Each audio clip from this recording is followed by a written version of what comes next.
May mga pagkakataon na hindi natin maiwasang ikumpara ang sarili natin sa iba.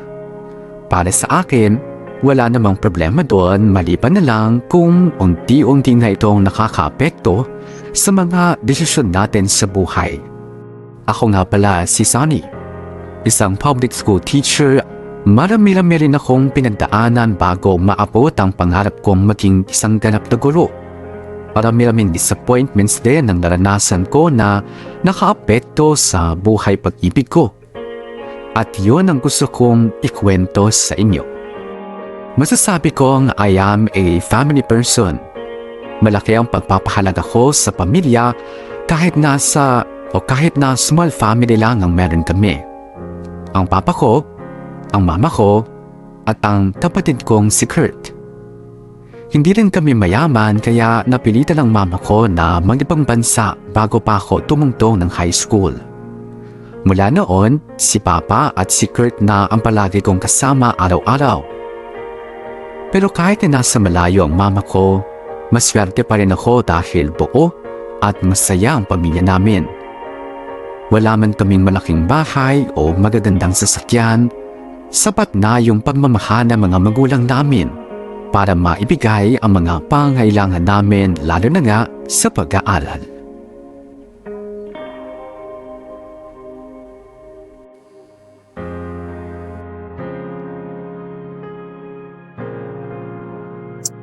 Ay, kainis. Kulang pala yung nahingi kong baon kay Papa kanina. Napuntahan nga si Kurt, baka sakaling may extra siya. Teka, si Mike yata yun ah. Malapitan nga. Mike! Sunny? Bakit nasa labas ka? Wala kayong teacher? Kasi... Si Kurt, nakita mo? Ha? Si Kurt? Oh, di ba magkaklase kayo? Hindi ko siya nakita. Ah, ganun ba? Oh, sige, puntahan ka na lang sa room niya. Wag! Huh? Ano? Anong wag? Bakit? Bakit parang kinakabahan ka? May tinatago ka sa akin oh. Wala ah. Yung totoo. Alam mo, pag nalaman ko may ginagawa kayong kalokohan ni Kurt, pati ikaw susumbo ko sa guidance. Damay-damay na. Kasi... Huwag mong sasabihin kay Kurt na sinabi ko sa iyo ah. Bakit? Ano ba yun? Puntahan mo na lang siya sa likod ng school. Bilisan mo. Balak niya kasi mag-cutting eh.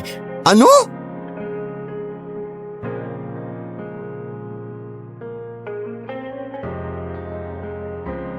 Hoy! Kurt! Kuya, Saan ka pupunta ha? anong ginagawa mo dito? Yung tanong ko sagutin mo, siraulong to. Ba't nag-over the bakod ka? Magkakating ka no? Hindi... Oo. Tarantado ka talaga? Sumbong kita kay Papa. Gagi, wag. Alam mo namang grabe kung magalit yun eh. Alam mo naman pala eh, nagkakating ka pa. Bad trip naman kasi yung advisor namin eh. Hindi naman nagtuturo eh. Kahit na, mali pa rin yung ginagawa mo. Alam mo bang ang dami-daming kabataan na gusto makapag-aral? Tapos ikaw pinag-aaral ka na nga, sinasayang mo lang yung pagkakataon? Hindi ka na naawa kila mama at papa? Lahat ginawa nila para mapag-aral tayo tapos magbubulakbul ka lang? Hindi ka na Eto, na-consent. sa'yo na lang baon ko. Uy, Sa'yo na lahat yan. di nga. Basta wag mo ako susumbong kay Papa ha. Sige na, alis na ako. Di ko na matagalan yung advisor kong tamad, pati yung mga classmate kong epal. Kita-kits na lang sa bahay mamaya. Ge! Siraulo talaga yun? Akala yata niya masusuhulan niya ako.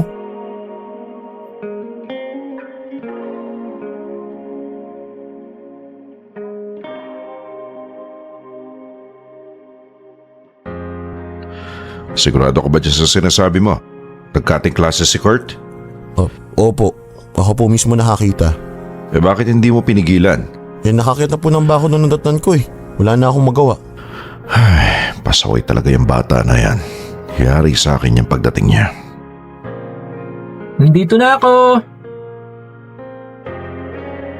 Saan ka galing? Ba't ngayon ka lang? Sa school po. Ah, talaga? Magsisinungaling ka pa? Kuya, sinabi mo? Akin na yung sinturong ko, Sunny. La, Papa! Bilisan mo! Sige po, ito po. Halika. Walang iya kang bata ka, ha? Ay, ganyan talaga, pasaway ka no, ha? Aray! Kanino ka ba nagmana? Aray ko, Papa! Di naman kami Sakit! ganyan ng mama nyo dati, ha? Ano po? Sisiguraduhin ko Papa! magtitino ka na ngayon. Hindi ha? ko na uulitin! Papa! Papa! Papa!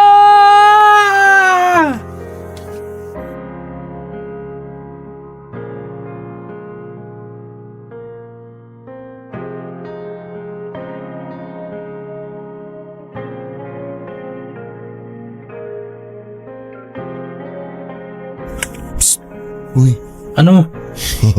masakit. Gago ka talaga eh, no? Nagsumbong ka pa talaga eh. Ikaw kasi, pasaway ka eh.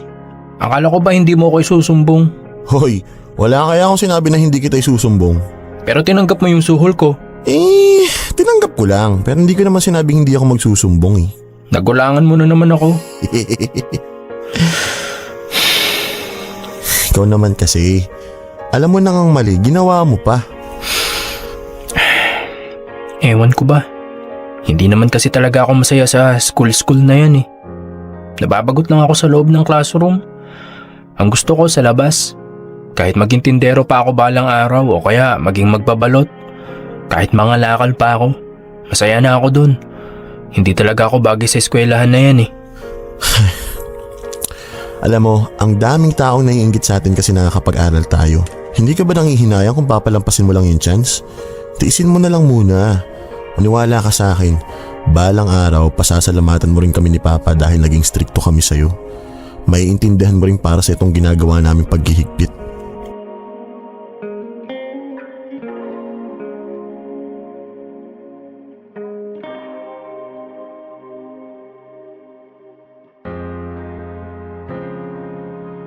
Kahit na marami nagsasabi na magkamukha kami ni Kurt at kahit na 1 taon lang ang pagitan ng mga edad namin, may malaking pagkakaiba kaming dalawa.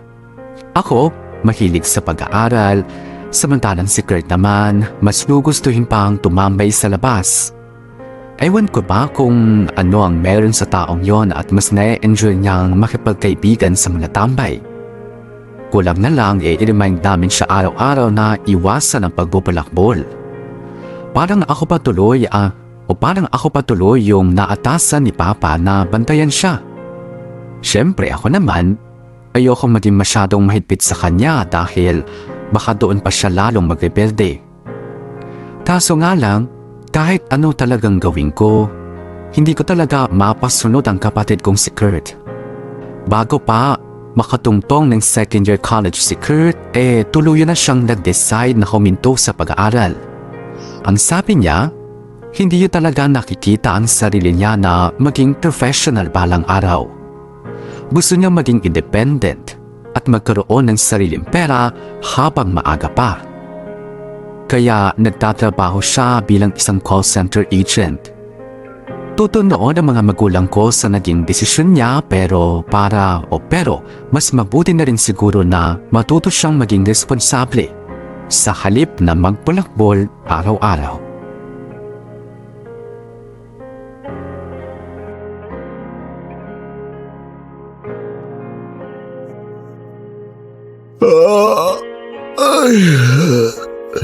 Oh, tinanghali kaya yata ng gising ngayon. Hindi pa. 11 AM pa po yung first subject ko. Ah, ganun ba? O tara, mag-almusal ka na para makapaganda ka na rin sa school mo. Sige po. Si Kurt, hindi pa dumarating? Parating na rin siguro yun. Ganitong oras kadalasan umuwi yun eh.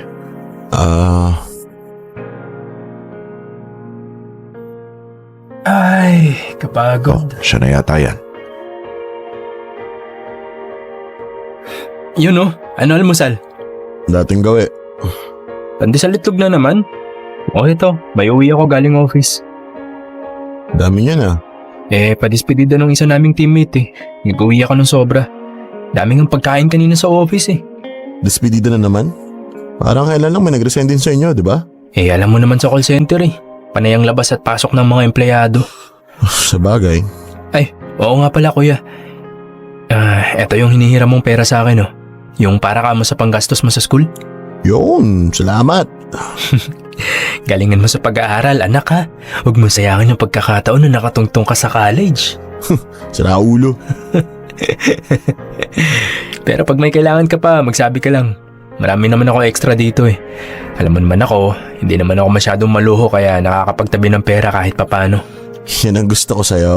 Tara na, sabay ka na kumain sa amin. Maya na ako. Yosi lang muna ako saglit sa labas. Yosi na naman. Ikaw masyado ka nang nawiwili dyan sa mga bisyo mo Paminsan-minsan lang naman si Papa talaga oh. Dyan nag-uumpisa yan Di tatagal, adi ka na sa paninigarilyo. Pantanggal stress lang. Ay nako, kahit kailan talaga sakit ka sa ulo. Hindi ka nakikinig. Matanda na ako pa. May sarili na akong desisyon. Alam ko na yung makakasama at makakabuti sa akin. O edi sige, bahala ka sa sarili mo. Pero pag ikaw nagkasakit, wag na wag mo kaming sisisihin, ha? Hindi kami nagkulang ng paalala sa'yo. Oo na pa. Pagod na nga sa trabaho, ganito pa dadatnan sa bahay. Alis muna ako. Yung kapatid mo talaga walang pagbabago. Hanggang ngayon konsumisyon pa rin. Hayaan niyo pa. Kapag nakahanap ako ng magandang tiyempo, kakausapin ko. Ikaw, Sonny, wag na wag kang gagaya dyan sa kapatid mo, ha? Hindi po, huwag kayong mag-alala. Pinag-aaral namin inuuna pa pagbubulakbol. O tignan mo tuloy, call center ang bagsak. Ay nako. Mukhang yun naman talaga yung gusto niya At saka wala namang masama sa trabaho niya pa. Wala naman ako sinabing hindi maganda yung trabaho niya. Ang akin lang, may mas igaganda pa sana. Kaso tamad mag-aral Matatauhan din siguro yun pa. Malay niyo isang araw, may isipan niya bumalik sa pag-aaral. Sa ngayon, hayaan na muna natin siya. Lalo't nag-enjoy naman siya Tsaka nakatulong naman siya sa atin. Kahit papano, panatag na rin ako na kaya na niyang tumayo sa sarili niyang pa.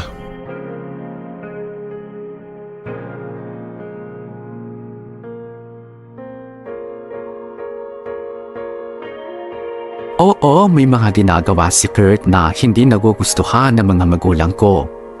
Gaya na lang ng pagkakaroon ng bisyo, sigarilyo at paminsan-minsang pag-inom. Pero kahit na ganun siya, hindi siya gumawa ng kahit anong bulok na magiging sanhi ng sakit ng ulo nila mama at papa. Ang totoo niyan, mas naging accountable pa siya sa sarili niya. Naging maingat siya sa mga pinupuntahan at ginagawa niya. Yon ang bagay na hindi nakita ng mga magulang ko. Pero alam niyo kung ano ang mas na-appreciate ko kay Kurt? Siya pa yung unang nagkaroon ng career sa aming dalawa. At siya pa ang naging katuwang ng mga magulang ko sa mga gastusin sa bahay. Nagkaroon kasi ng maraming aberya sa employers ni mama noon. Tandang-tanda ko pa noong umuwi siya pagkatapos ng kontrata niya nang walang bitnet na kahit anong balikbayan box. Ang meron lang siya noon ay ang sarili niya at ang mga personal niyang gamit. Nalungkot siya na parang wala siyang narating sa ilang taong pagtatrabaho sa ibang bansa. Kaya nangako siyang babalik siya doon para bumawi. Nagkaroon kami ng financial problem. At si Kurt ang tumulong sa akin na mairaos ang pag-aaral ko habang abalang mga magulang ko sa pag-aayos ng problema ng pamilya namin. Si Kurt ang nag-provide ng mga pangailangan ko hanggang sa makapagtapos na nga ako sa kolehiyo.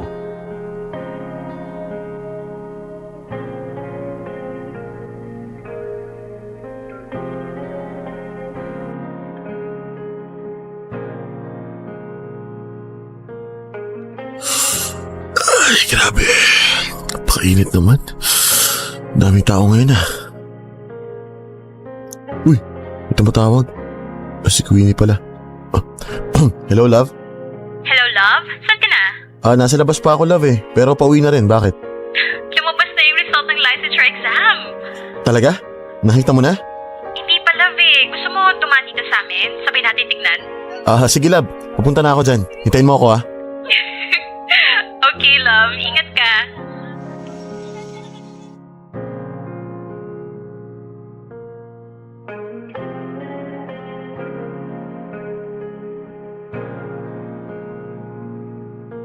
Kuya, dyan na lang po ako sa may tabi. Salamat.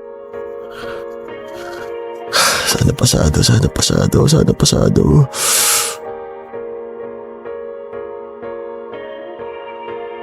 Love? Love, nandito na ako. Love, Hi. pasok ka. Tara, love. Check na natin yung result. Mamaya na lang siguro, love. Gusto mong magmerienda muna? Mamaya na yung merienda, love. Hindi na ako mapakali. Gusto ko na malaman kung nakapasa ba ako. Pero, makakapaghintay naman yun eh. Love, kanina pa ako kinakabahan eh. Hindi na nga ako makapaghintay oh. Ah, Bakit, love? May problema ba? Na-check mo na yung result? love. Parang kanina ka pa malungkot eh. Hindi ako nakapasa. Wala yung pangalan ko sa listahan. Love, ayos lang yun, okay? May next time pa naman eh. yung iba nga 2 beses o 3 beses na nagtitake ng licensure exam, 'di ba? First time mo pa lang naman eh.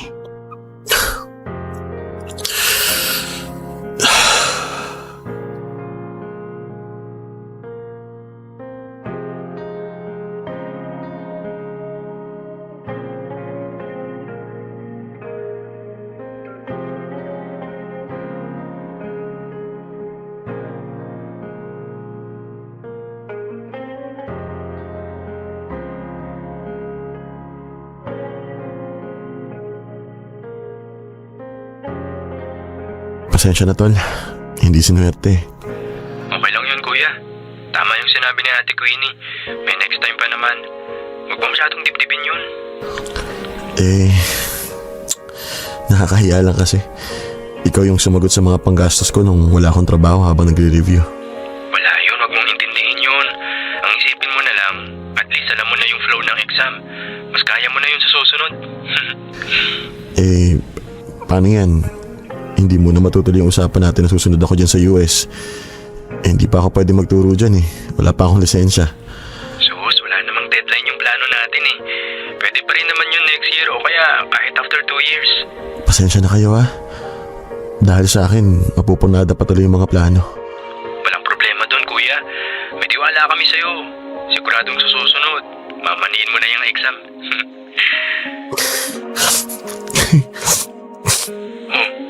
Umiiyak ka? Hindi, parang ako tuloy yung pabigat at failure sa pamilya natin. Nakapagtapos nga ako ng college pero wala naman akong silbi. Ako pa yung nagiging cause of delay sa mga plano natin. Huwag mo nang isipin yan, kuya. Hindi ka pabigat at lalong hindi ka failure. Siguro hindi lang ito yung time mo pa. Kanya-kanyang panahon lang naman yan eh. Siguradong darating din yung para sa'yo. Kaya huwag kang panghinaan ng loob, okay? Promise, tol. Sa susunod, gagaling ako na talaga. Babawi ako sa'yo. Babawi ako sa inyong lahat. Next time, magiging proud din kayo sa akin.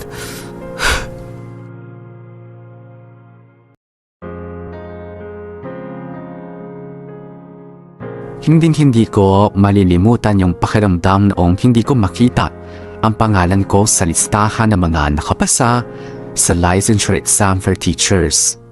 Kahit sinabi na ng girlfriend kong si Queenie na hindi ako nakapasa, gusto ko pa rin makita ang resulta sa sarili kong mga mata. At habang tumatagal ang pag-scroll ko sa mouse ng computer, nararamdaman kong tumitigas sa mga daliri ko at nanlalamig ang buong katawan ko hanggang sa halos hindi na ako makadalaw. Ang daming tanong sa utak ko. Bakit ako bumagsak palagi naman ako nagre-review? Paano yung mga plano namin ni Kurt? Anong magiging trabaho ko? Saan ako pupulutin? Ano ang mangyayari sa future ko? Kahit hindi paramdam sa akin ng pamilya ko, alam kong medyo dismayado sila sa resulta ng exam. Asang-asa pa naman sila sa akin kasi sa aming dalawa ni Kurt, ako yung masipag mag-aral. Hiyang-hiya talaga ako noon, mabuti na lang at nandyan ang girlfriend ko para patatagyan ang loob ko. Kahit na para akong isang malaking failure, palagi niyang nire-remind sa akin na okay lang ang lahat, na pwede pa naman akong sumubok ulit. Kaya magmula nga noon, pinangako ko sa sarili ko na hindi doon matatapos ang lahat. Babawi ako at sisiguraduhin kong magiging proud ulit sa akin ang pamilya ko. Kahit na hindi ako pinalad na makapasa sa unang licensure exam ko, nagpatuloy pa rin ako sa pagtupad ng pangarap ko na maging teacher. Sinubukan kong mag-apply sa mga private school. Hindi naging madali ang pakikipagkompetensya sa mga kabatch ko na may pinanghahawakan ng lisensya, pero hindi ako nawalan ng pag-asa. Mabuti na lang din at may mga institusyon noon na tumatanggap ng mga hindi let passer. Kahit na mas mababa ang offer, pinagtsagaan ko na lang muna. Nangako naman ako sa sarili ko na kapag maluwag na ang schedule ko, at kapag may kaunting ipon na ako, susubok ulit ako na mag-take ng exam. Pero maraming pagbabago ang nangyari na wala sa original plan ko. Binana ko na mag-propose noon sa girlfriend kong si Queenie. Nakita ko kung paano niya ako suportahan kahit sa pinakamalungkot na yugto ng buhay ko. Kaya sigurado na akong siya ang gusto kong makasama habang buhay. Mula noon, napunta na ang focus ko sa paghahanda at pag-iipon para sa kasal namin. At dahil nga hindi kalakihan ang sinusweldo ko noon, naging pahirapan ang pag-iipon. Isa pa, nasa ibang bansa noon si Kurt at ayoko namang iasa sa kanya ang lahat ng panggastos namin sa bahay. Lalo't may sarili na rin siyang buhay noon at alam kong may sarili din siyang problema. Pero nung minsang umuwi siya galing ibang bansa, hindi ko naiwasang maglabas ng sama ng loob sa kanya.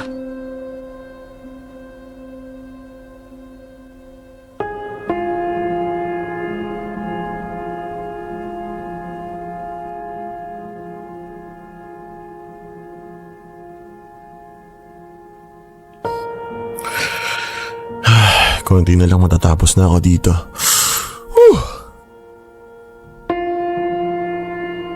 Kanina ka pa dyan Kumain ka na ba? Tapusin ko lang to pa para tuloy-tuloy ng pahinga ko mamaya. Sige. May pagkain na dyan sa lamesa. Pag dumating si Kurt, pakainin mo na lang, ha? Sige pa. Bakit? Anong iningiti-ngiti mo dyan? Wala pa. Natuwa lang ako kasi dati puro sakit ng ulo binibigay sa inyo ni Kurt kaya palagi mainit ang ulo niyo sa kanya. Pero ngayon, lumalambot na yung puso niyo sa kanya.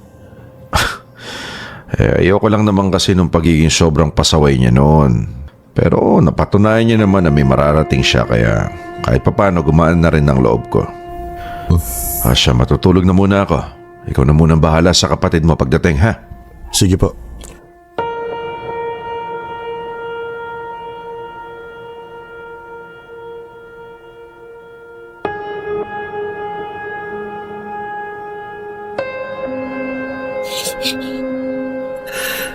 Mukhang matatagalan pa si Kurt Mauna na nga ako kumain.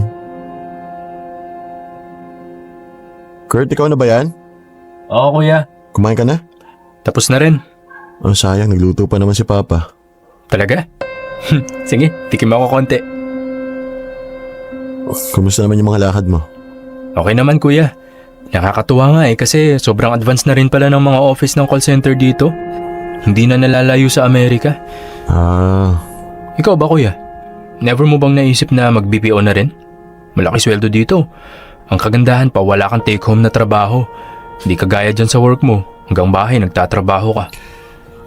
Masaya naman ako sa ginagawa ko Sa bagay. Iba talaga kapag mahal mo yung trabaho Kaso minsan, kailangan mo rin magpaka-practical Di ba ang usapan natin kukuha ako ng lisensya tapos susunod ako sa'yo dun sa Amerika? Di ba in demand naman ka mga teacher doon? Ay, oo nga. Kumusta pala yung licensure exam mo, kuya? Hindi ako nakapag-take this year Busy kasi sa trabaho. Ganun ba?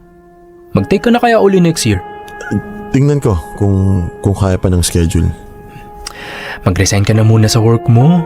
Tapos mag-part-time ka na lang doon para makapag-focus ka sa paghahanda. Hindi pwede Nag-iipon ako ng pera. Bala ko na mag-propose kay Queenie. Tapos kung papala rin, next year na rin magpakasal. O di, lahat ng sasweldohin mo sa part-time mo, diretso mo na sa ipon mo. Huwag ka na muna magambag dito sa bahay para makaipon ka kaagad. Hindi naman pwede yun Nasa ibang bansa ka Tapos ako nandito sa bahay. Dapat lang na ako yung sumalo ng ibang gastusin dito. Kaso kailangan mo nga mag-ipon, di ba? Kaya nga nagtatrabaho eh. Paano ka magkakaroon ng time sa pagre-review mo niyan? Gagawa ko ng paraan, kaya kaya yan. Kayang-kaya. Ngayon pa nga lang, hindi mo na mapagkasya yung time mo eh. Tignan mo nga nagkalat pa yung mga Manila paper at laptop mo sa sala.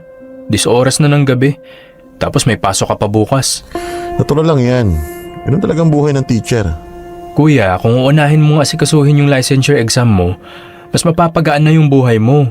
Hindi mo na kailangan pagdaanan lahat yan. Hindi pa ngayon yung magandang timing eh. Kaya nga tutulungan kita eh. Ang iintindihin mo na lang yung sarili mong ipon. Ako na bahala sa lahat dito sa bahay. Malaki naman yung kinikita ko sa ibang bansa eh. Ano lang ba naman yung magpadala ko ng panggastos nyo dito, di ba? Kaya ko na nga, Kurt. Bakit ba ang kulit mo? Okay. Easy. Kanina ka pa eh.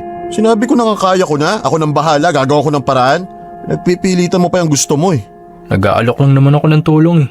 Mas hindi ko kailangan yung tulong mo. Hindi na. May trabaho na ako kaya ako nang bahala sa sarili ko, okay? Di naman porket may trabaho ka na, kakalimutan na kita. Kapatid pa rin naman kita eh. Kuya mo ko. Ako yung mas matanda sa'yo. Wag na wag mong kakalimutan yan. Oo, mas malaking kinikita mo sa akin. Pero wag mo ipamukha sa akin na wala akong silbi dito sa bahay. Na para bang hindi ko kayang tumayo sa sarili kong paa. Hayaan mo akong magdesisyon para sa sarili ko. Ngayon pa nga lang nangihimasok ka na sa buhay ko eh. Ano pa kaya pag mas malaki na natulong mo sa akin?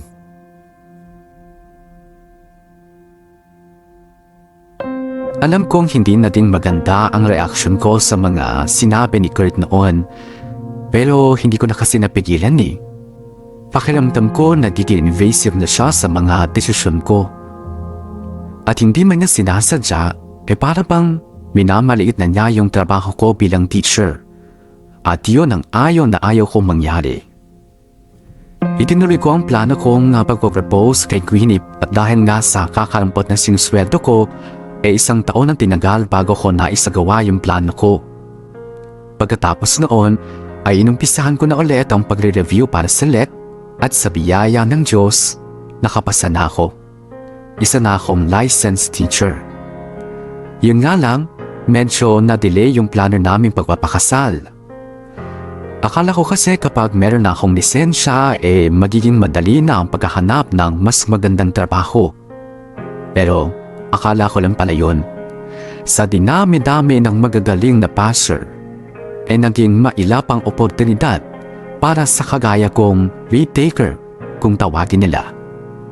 Kaya ang ginawa ko, pinagtiyagaan ko muna yung dati kong trabaho habang naghihintay ng mas magandang oportunidad.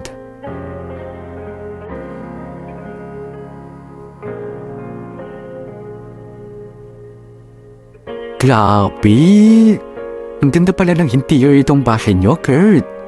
Salamat eh. Swerte talaga ni Shane sa'yo, no? Swerte ka rin naman kay Kuya Sonny. Masipag na, mabait pa. Oo naman. Proud na proud nga ako dito kay Sonny eh. Alam niyo ba, isa siya sa may pinakamataas na rating ngayon sa school. Talaga, Kuya? Nice! Congrats! Magkano na ulit yung nagastos niyo dito sa bahay niyo? Siguro nasa halos 2 million din. Di ba mahal? Oo, nasa ganun, mga 1.8 to 2 million. Grabe. Ako siguro kahit magtrabaho ko habang buhay, hindi ako magkakaroon ng ganyang kalaking pera. Nako, kung alam mo lang, katakot-takot na earbuds din ang binigay sa akin itong bahay na to. Minsan nga, napapaisip din ako eh. Parang sa dami ng pagod at hirap ko, parang hindi rin naman worth it. Okay na rin ako dun sa kahit simpleng bahay lang. Basta masaya ka sa ginagawa mo. Parang si Kuya. Sa bagay, may point ka rin dyan. Iba-iba lang din siguro tayo ng definition ng success, no? Yung iba, nasusukat sa mga bagay na napundar nila. Yung iba naman, basta masaya na sa ginagawa nila, matuturing na nilang successful yung sarili nila. Wait lang ha. Parang sumakit yata yung tiyan ko eh. Punta lang sa dito siya. Okay ka lang, love? Parang biglaan yata yan. Okay lang ako. Balik ako agad.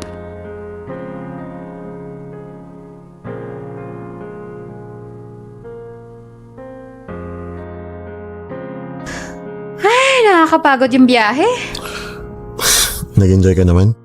Oo, sobra. Nice. Grabe, sobrang nakaka-proud si Kurt, no? Nakapagpatayo na siya ng ganong bahay sa ganong edad, considering na hindi pa siya nakapagtapos ng college. I mean, tayo kaya? Kailan kaya tayo magpapakasal, no? O hindi kita pinipressure, love, ha? Na papatanong lang naman ako. Kasi, kahit papaano, at this age, gusto ko na rin makapag-start na tayo. Pero syempre, we have our own timeline din. I'm sure naman na darating din yung time para sa atin. Queenie, love. Hindi ka ba naiinip? Of course not. Sabi ko naman dati pa, di ba? Willing naman ako maghintay sa tamang time para sa atin. Sure na ako sa'yo. Ang gagawin ko na lang, maghintay. Pero, hindi ka ba nainggit sa ibang kaidara natin na nakakapag-settle na? May mga sarili ng bahay, may malalaki ng ipon. Syempre, kahit papaano naiinggit din. Kasi, gano'n ang gusto kong buhay eh. Pero, ulitin ko, kaya kong maghintay. Basta hanggat nandyan ka at hindi ka pa napapagod, wala akong dahilan para mapagod sa kakahintay. Pero, what if hindi mo na kailangan maghintay? What do you mean? Queenie, alam ko kasi na dahil sa akin hindi mo matupad yung mga pangarap mo sa buhay na makapag-settle down at bumukod. Matutupad naman yun eh. Hindi lang sa ngayon pa, okay? Kaso kailan? Sa lagay na to, tingin mo asenso pa yung buhay ko? Palagay mo ayaw ko pang ibigay yung buhay na pinapangarap mo? Oo naman. Hindi, Queenie. Hindi ko kaya. Mukhang ako pa ngayong humihila sa'yo pababa eh. Ako pa yung nagiging cause of delay. Love, wag mong isipin yan. Totoo naman kasi. Ang dami ko pang kailangan ayusin sa sarili ko, sa career ko. Mahaba-habang panahon pa yung kailangan ko para magkaroon naman ako ng silbi. Kung yun yung sa tingin mo, edi sige, maghihintay ako. Kahit gaano pa katagal.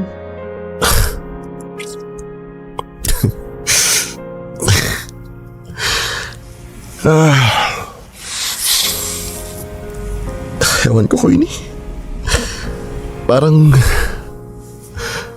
malabong mangyari yun eh. Ano? Kung mahihintay mo pa ako, baka paglipasan ka lang ng panahon. Ano pong pinagsasabi mo, love? Siguro mas mabuti nang wag na muna nating ituloy yung kasal. Ano? Masasayang lang yung oras mo kakahintay sa akin eh. Wala akong mabigay na assurance sa'yo kung kailan magiging maayos yung buhay ko. Kung kailan kita mapapakasalan. Kung kailan ko matutupad yung mga pangarap mo. Pangarap natin. Isa akong malaking sablay. Hindi ako bagay sa'yo, Queenie. Yun ba yung pinaramdam ko sa'yo? Na hindi ka karapat-dapat sa akin? Hindi.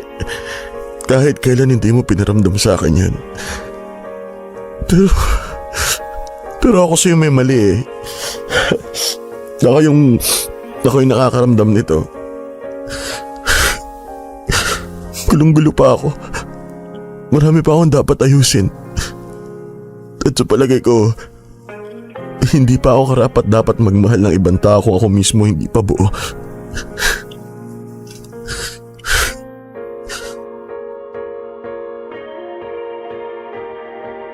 Totoo ang mga sinabi ko noon kay Queenie na never niyang pinaramdam sa akin na hindi ako karapat-dapat sa kanya. Pero mahirap kalabanin ang sarili nating utak. Lalo na kung ito mismo ang nagsasabi sa atin na we are not good enough. Mahal na mahal ko si Queenie pero hindi na ako sigurado noon kung sapat pa ba yung pagmamahal lang. Wala akong maialis sa kanya. Hindi ko siya mabigyan ng magandang buhay. Nauna pa ngang magpakasal ang kapatid ko kaysa sa akin. Samantalang ako yung matagal na nagpaplano na gawin yun. Hindi ko namamalayan na unti-unti na palang nade-develop ang insecurity sa akin. Ilang linggo rin kaming hindi nag-usap ni Queenie. Gustong gusto ko siyang kausapin at makita. Pero pinigilan ko ang sarili ko. Hanggat hindi pa ako karapat-dapat, hindi ko muna ihaharap ang sarili ko sa kanya.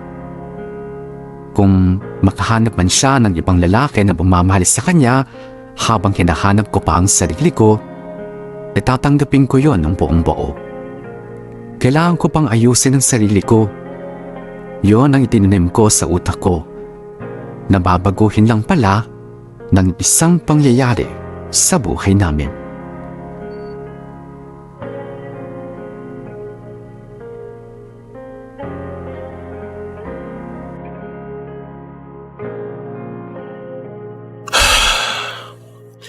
Okay na muna siguro to. Bukas ko na lang itutuloy yung iba. Ay, matutulog na muna ako. Sunny! Gising ka ba? Sunny! Ba? Magbihis ka, alis tayo. Bakit po? Si Kurt daw dinala sa ospital. Ha?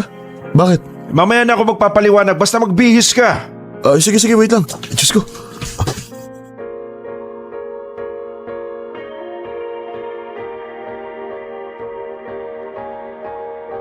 May konting lacerations at injuries lang po ang pasyente, pero mababaw naman po at naagapan naman kaagad kaya naiwasan yung sobrang pagdurugo.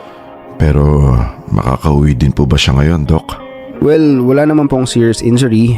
Pinagpahinga lang po muna namin saglit bago siya i-discharge para hindi masyadong lumala yung mga sugat niya. Okay, salamat po. Kayo po ba ang guardian ng pasyente? Papa, Sumunod po kayo sa akin, may papapirmahan lang po ako. sige pa. Sunny anak, ikaw na munang bahala sa kapatid mo, ha? Sige pa.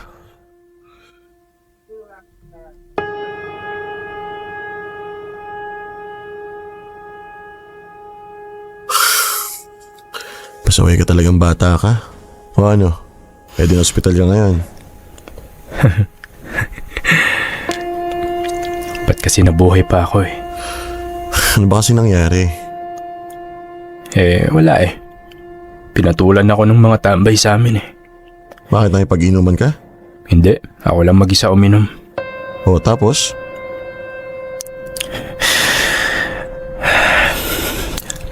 Bad trip kasi. Kasi? Sama kasi talaga ng loob ko eh. Si Shane kasi. O ano meron kay Shane? Teka, bakit nga pala wala yun dito? Wala na kuya. Pinalayas ko na. Wala na kami. Ano? Niloko ako kuya. Iniputan ako sa ulo ng malandi na yun. Patay tayo dyan. Buti na nga lang talaga napigilan ko yung sarili ko eh. Kundi, hindi ko alam kung anong magagawa ko sa kanya.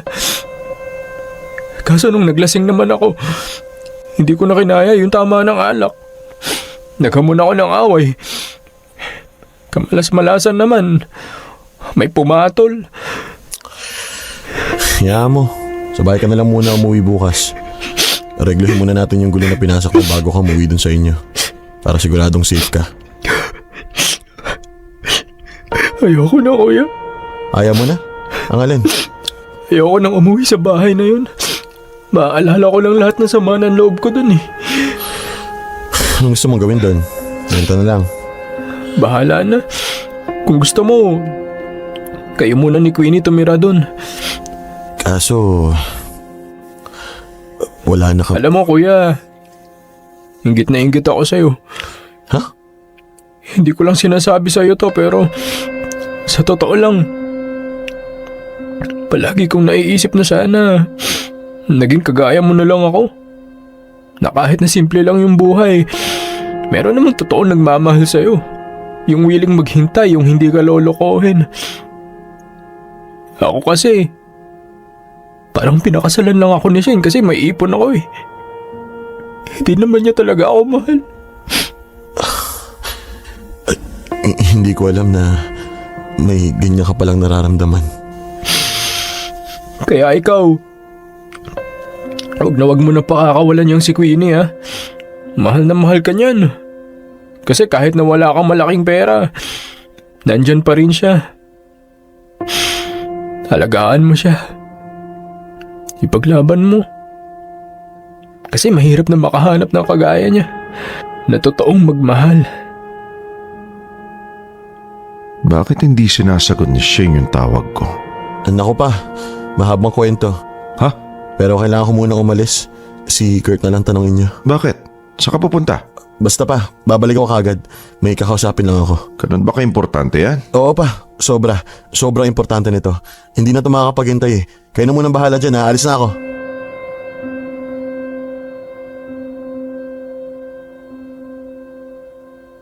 Queenie? Queenie, si Sunny to. Mag-usap tayo please, Queenie. Sonny? Queenie, love, I'm sorry. Nagkamali ako. Sorry talaga. Patawarin mo sana ako, love. Please. Hindi ko naman talaga gusto makipag-break sa'yo eh. Naguguluhan lang talaga ako noon. Pero maniwala ka, mahal na mahal kita. Ayoko mawala ka sa akin. Kaya please kalimutan mo na yung mga nasabi ko. Patawarin mo ako. Balikan mo na ako. Huwag na tayo maghiwalay.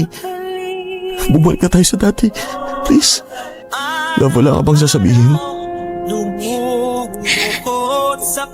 Anong ingitian mo lang ako?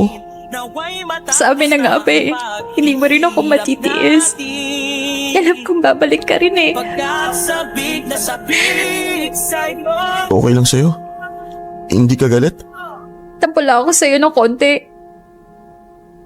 Pero alam ko namang nabigla ka lang noon, kaya okay lang. Naiintindihan ko naman yung nararamdaman mo. So, okay na sa'yo? Bati na tayo? Oo, basta huwag mo na ulitin yun ha. Huwag mo nang gagawin ulit yun. Oo, love, promise. Hindi na talaga. Hindi. Thank you, love, thank you. Thank you sa pag-intindi sa akin. At sa hindi mo pagbitaw.